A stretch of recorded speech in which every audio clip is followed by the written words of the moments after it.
தாவேக அமைச்சரவை இரண்டாவது முறையாக விரிவாக்கம் செய்யப்பட்டுள்ளது. விசிக ஐயுஎம்எல் சார்பில் 2 அமைச்சர்கள் பதவியேற்றுக் கொண்டனர். பாபநாசம் ஐயுஎம்எல் எம்எல்ஏ ஷாஜஹான் அமைச்சராக பதவியேற்றுக் கொண்டார். லோக் பவனில் நடைபெற்ற விழாவில் ஷாஜஹானுக்கு ஆளுநர் அர்லேக்கர் பதவி பிரமாணமும் ரகசிய காப்பு பிரமாணமும் செய்து வைத்தார். அசன்சா முகமது யாசின் ஷாஜஹான் எனும் நான் சட்டப்படி அமைக்கப்பெற்ற இந்திய அரசியலமைப்பின்பால் உண்மையான நம்பிக்கையும் மாறா பற்றும் கொண்டிருப்பேன் என்றும் தமிழ்நாட்டு அரசின் அமைச்சராக உண்மையாகவும் உளச்சான்றின்படியும் என் கடமைகளை நிறைவேற்றுவேன் என்றும் இறைவன் மீது ஆணையிட்டு உறுதிமொழிகிறேன். அமைச்சராக பதவியேற்ற விசிக எம்எல்ஏ வன்னியரசுக்கு ஆளுநர் அர்லேக்கர் பதவி பிரமாணமும் ரகசிய காப்பு பிரமாணமும் செய்து வைத்தார். ஷாஜஹான் ஆண்டவன் மீது ஆணையாக என கூறி பதவியேற்ற நிலையில் வன்னியரசு உளமாற என கூறி பதவியேற்றுக் கொண்டார். வன்னியரசு என்னும் நான் தமிழ்நாட்டு அரசின் அமைச்சர் என்ற முறையில் எனது கவனத்துக்குள்ளாவதும் தெரிய வருவதுமான எந்த பொருளையும் அமைச்சரின் கடமைகளை உரியவாறு நிறைவேற்ற தேவையான அளவுக்கன்றி ஒருவரிடமோ பலரிடமோ நேர்முகமாகவோ மறைமுகமாகவோ அறிவிக்கவோ வெளிப்படுத்தவோ மாட்டேன் என்று உளமாற உறுதியேற்கிறேன். தமிழக அமைச்சரவையில் சமூக நீதித்துறை என்ற புதிய துறை அறிமுகப்படுத்தப்பட்டுள்ளது. ஆதி திராவிடர் நலத்துறை என்ற பெயர் மாற்றம் செய்யப்பட்டு சமூக நீதித்துறை என பெயரிடப்பட்டுள்ளது. புதிதாக பதவியேற்ற 2 அமைச்சர்களுக்கு இலாகா ஒதுக்கீடு செய்யப்பட்டுள்ளது. விசிக சார்பில் அமைச்சராக பதவியேற்ற திண்டிவனம் எம்எல்ஏ வன்னியரசுக்கு சமூக நீதித்துறை ஒதுக்கீடு செய்யப்பட்டுள்ளது.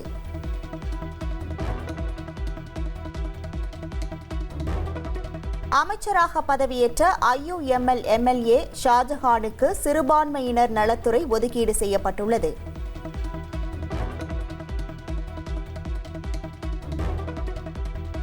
தமிழக அமைச்சரவையில் பட்டியலினத்தை சேர்ந்த 8 பேர் இடம்பெற்றுள்ளனர். தாவேகாவில் 6 பேர், காங்கிரஸ் மற்றும் விசிக சார்பில் 1 என பட்டியலினத்தை சேர்ந்த 8 பேர் அமைச்சர்களாகி உள்ளனர். தமிழக அரசியல் வரலாற்றில் பட்டியலினத்தவர்கள் 8 பேர் அமைச்சர்களாக பதவியேற்பது இதுவே முதல் முறை.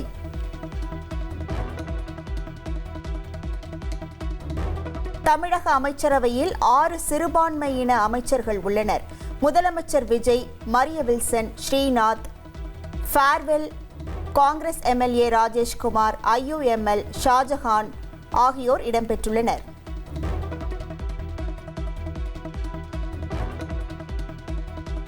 தாவேக அமைச்சரவையில் முதலமைச்சர் விஜயை சேர்த்து மொத்த அமைச்சர்களின் எண்ணிக்கை 35ஆக உயர்ந்துள்ளது. தாவேகவை சேர்ந்த 21 எம்எல்ஏக்கள், காங்கிரஸை சேர்ந்த 2 எம்எல்ஏக்கள், விசிக, ஐயுஎம்எல் தலா 1 என 35 பேர் இடம்பெற்றுள்ளனர்.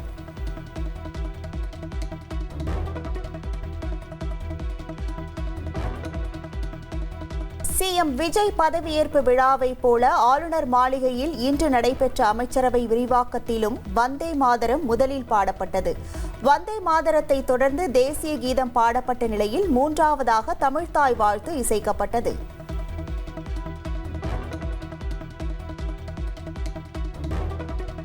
ஆளுநர் மாளிகையில் நடைபெற்ற தாவேக அமைச்சரவை விரிவாக்க விழாவில் விசிக தலைவர் திருமாவளவன் பங்கேற்றார். இதேபோல் அமைச்சரவையில் இடம்பெற்றுள்ள ஐயுஎம்எல் கட்சியின் தலைவர் காதர் மொய்தீனும் கலந்து கொண்டார்.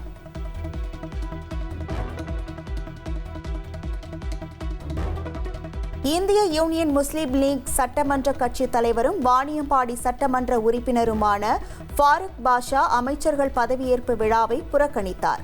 பாபநாசம் எம்எல்ஏ ஷாஜஹானுக்கு அமைச்சர் பதவி வழங்கப்பட்டுள்ள நிலையில் அவர் பங்கேற்கவில்லை.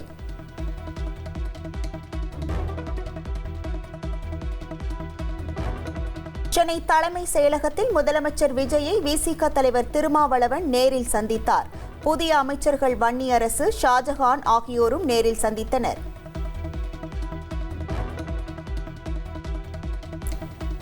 சென்னை தலைமை செயலகத்தில் வன்னியரசுவை அமைச்சர் இருக்கையில் திருமாவளவன் அமர வைத்தார். வன்னியரசுக்கு புத்தகம் வழங்கிய திருமா விடுதலை சிறுத்தைகளின் கனவு நிறைவேறியதாக தெரிவித்தார்.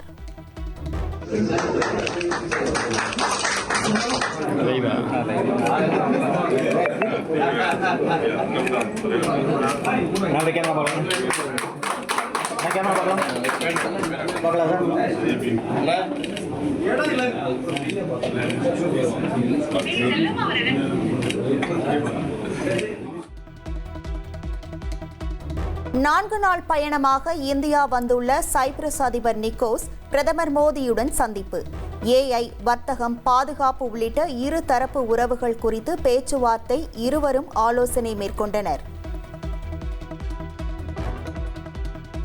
டெல்லியில் பிரதமர் மோடியும் சைப்ரஸ் அதிபர் நிக்கோஸ் கிறிஸ்டோடியிலும் செல்ஃபி எடுத்துக் கொண்ட வீடியோ வெளியாகியுள்ளது.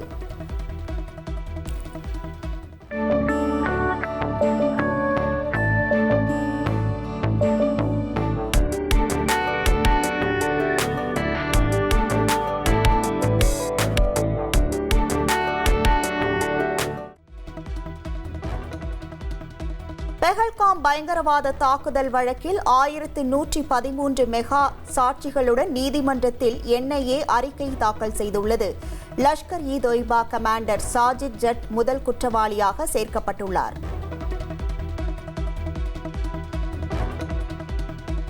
பாகிஸ்தானின் லாகூரிலிருந்து வாட்ஸ்அப் மூலம் பெஹல்காம் பயங்கரவாத தாக்குதலை வழிநடத்தியதாக NIA தெரிவித்துள்ளது.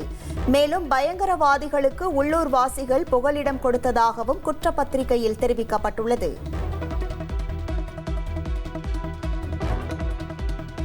பயங்கரவாதிகளின் செல்போன் பாகிஸ்தானின் லாகூர், கராச்சியில் வாங்கப்பட்டதாக NIA குறிப்பிட்டுள்ளது. ஆபத்தை முன்பே அறிந்தும் உள்ளூர் குதிரை ஓட்டுநர்கள் உண்மையை மறைத்ததாகவும் தெரிவிக்கப்பட்டுள்ளது.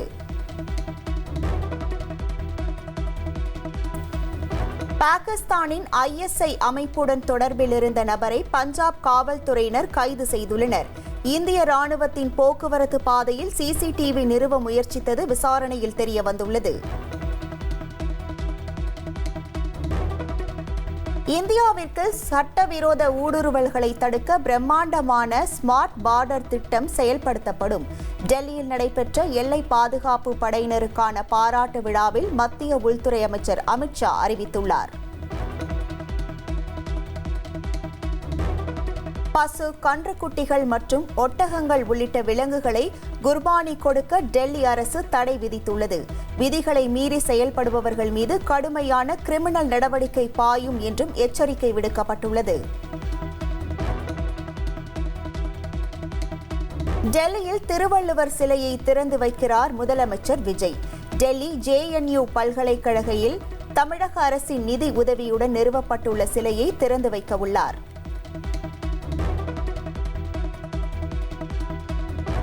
டெல்லி செல்லும் முதலமைச்சர் விஜய் பிரதமர் மோடியை சந்திக்க உள்ளதாக தகவல் வெளியாகியுள்ளது. மக்களவை எதிர்க்கட்சித் தலைவர் ராகுல் காந்தி மற்றும் சோனியா காந்தியையும் சந்திக்க உள்ளதாக கூறப்படுகிறது.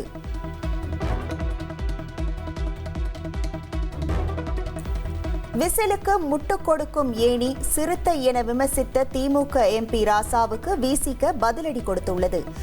ராசாவின் விமர்சனத்தை திமுக தலைவர் ஸ்டாலின் ஏற்க மாட்டார் என சாடியுள்ள VCக செய்தி தொடர்பாளர் பாவலன் ஒருமையில் விமர்சித்த RS பாரதிக்கு கண்டனம் தெரிவித்துள்ளார்.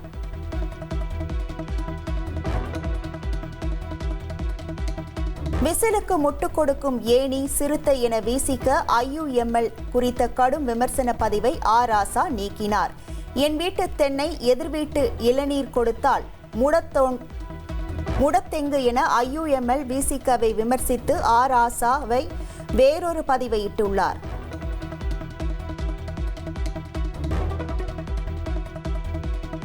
யாரையும் புண்படுத்தும்படி கடும் சொற்களை பேச வேண்டாம் என கட்சி நிர்வாகிகளுக்கு திமுக தலைவர் ஸ்டாலின் அறிவுறுத்தியுள்ளார். அமைச்சர்களாக பொறுப்பேற்ற வன்னி அரசு மற்றும் ஷாஜஹானுக்கு வாழ்த்துக்களை தெரிவித்துள்ள அவர், தங்களது அரசியல் முடிவை தீர்மானிக்கும் உரிமை எந்த கட்சிக்கும் உண்டு என்று கூறியுள்ளார். மேகதாது அணையை தடுக்க தமிழகத்திற்கு உரிமை இல்லை என கர்நாடக துணை முதல்வர் DK சிவக்குமார் பேச்சுக்கு EPS கண்டனம் தெரிவித்துள்ளார். கர்நாடகா காங்கிரஸ் கட்சியை எதிர்த்து திடமான நிலைப்பாட்டை தாவேக அரசு எடுக்குமா என எடப்பாடி பழனிசாமி கேள்வி எழுப்பியுள்ளார்.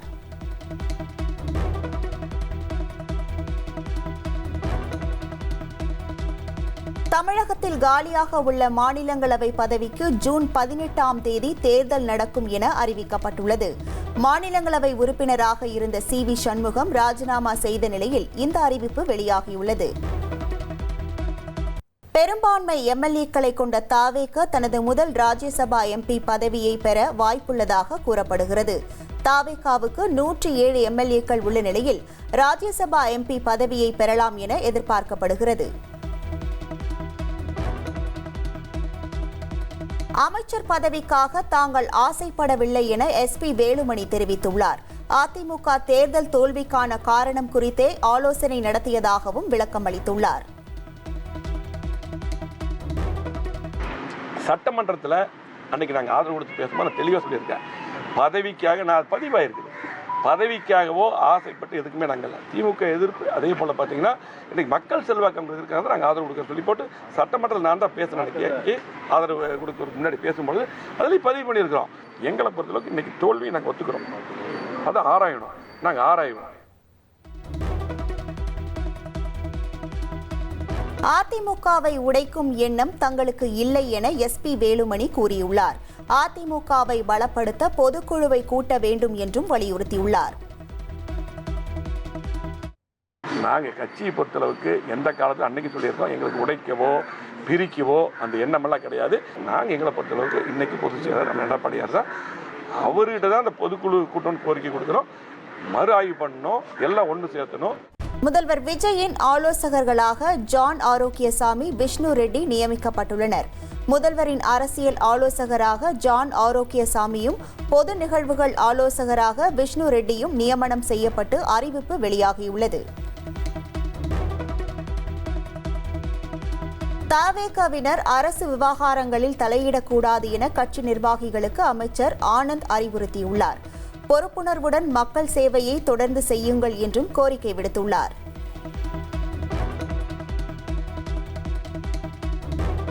தலைமை செயலகத்தில் முதலமைச்சர் விஜயுடன் முன்னாள் மத்திய அமைச்சர் மு.க. அழகிரியின் மகள் கயல்விழி சந்தித்தார். முதலமைச்சராக பதவியேற்றதற்கு தனது வாழ்த்துக்களை நேரில் தெரிவித்ததாக அவர் குறிப்பிட்டுள்ளார்.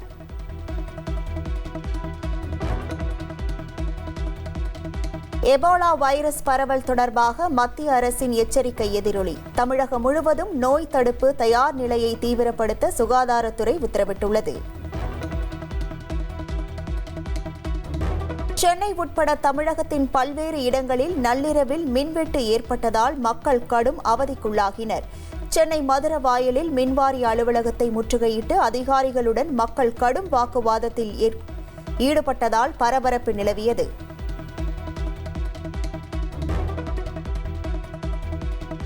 சென்னையில் ஆபரண தங்கம் விலை சவரனுக்கு 240 ரூபாய் குறைந்துள்ளது.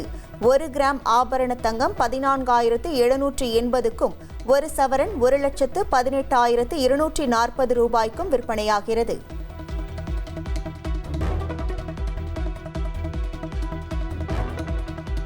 10ஆம் வகுப்பு மாணவர்களுக்கு தற்காலிக மதிப்பெண் சான்றிதழ் வழங்கும் பணி தொடங்கியுள்ளது. மாணவர்கள் தாங்கள் பயின்ற பள்ளிகளுக்கு நேரில் சென்று மதிப்பெண் சான்றிதழ்களை பெற்றுக் கொள்ளலாம் என அரசு தேர்வுத்துறை அறிவித்துள்ளது.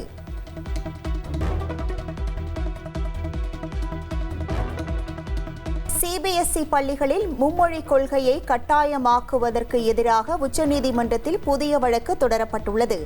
அவசர வழக்காக ஏற்று விரைந்து விசாரிக்க வேண்டும் என்று உச்சநீதிமன்ற தலைமை நீதிபதி அமர்வில் முறையீடு செய்யப்பட்டுள்ளது.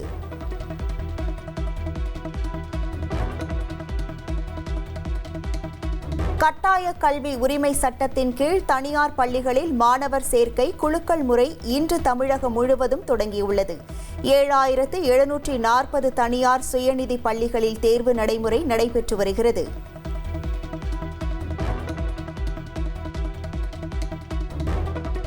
சென்னையின் புதிய காவல் ஆணையராக அமல்ராஜ் IPS பதவியேற்றுக் கொண்டார். புதிய ஆணையர் அமல்ராஜுக்கு உயரதிகாரிகள் பூங்கொத்து கொடுத்து வாழ்த்து தெரிவித்தனர். ரவுடிகள் போதைப் பொருட்கள் கும்பல்களுக்கு சென்னை மாநகர காவல் ஆணையர் அமல்ராஜ் கடும் எச்சரிக்கை விடுத்துள்ளார். சென்னை முழுவதும் கண்காணிப்பு சோதனைகளை தீவிரப்படுத்தவும் உத்தரவிட்டுள்ளார்.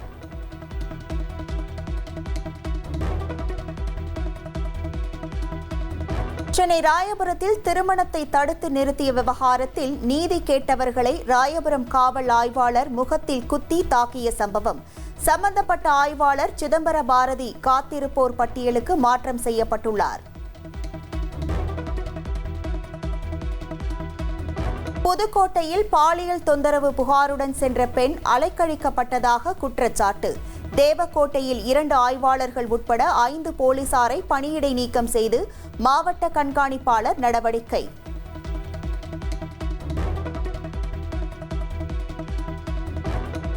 தேர்தல் அன்று தாவேக வேட்பாளர் சினோரா அசோக்கை தாக்கிய புகாரில் முன்னாள் அமைச்சர் சேகர் பாபு மீது வழக்கு பதிவு செய்யப்பட்டுள்ளது.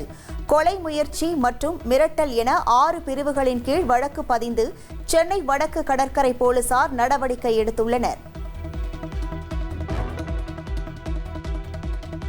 புதுக்கோட்டையில் கொலை வழக்கில் குற்றவாளியாக சேர்க்கப்பட்ட 17 வயது சிறுவன் வெட்டி கொல்லப்பட்ட சம்பவம் அதிர்ச்சியை ஏற்படுத்தியுள்ளது. வழக்கு விசாரணைக்காக ஆஜராக வந்தபோது மர்ம நபர்களால் கொலை செய்யப்பட்டுள்ளார்.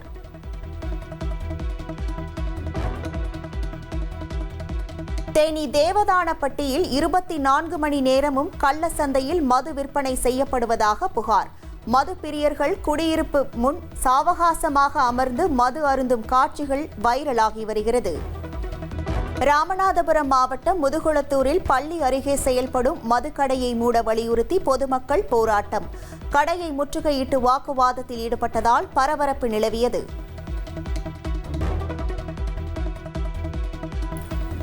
தென்காசியில் விசாரணைக்காக சென்ற முதியவர் விஷம் அருந்தியதாக கூறி காவல்துறையினரே மருத்துவமனையில் அனுமதித்த சம்பவத்தால் பரபரப்பு. காவல் ஆய்வாளர் மீது உரிய நடவடிக்கை எடுக்க வேண்டும் என முதியவரின் உறவினர் கண்ணீர் மல்க கோரிக்கை விடுத்துள்ளார்.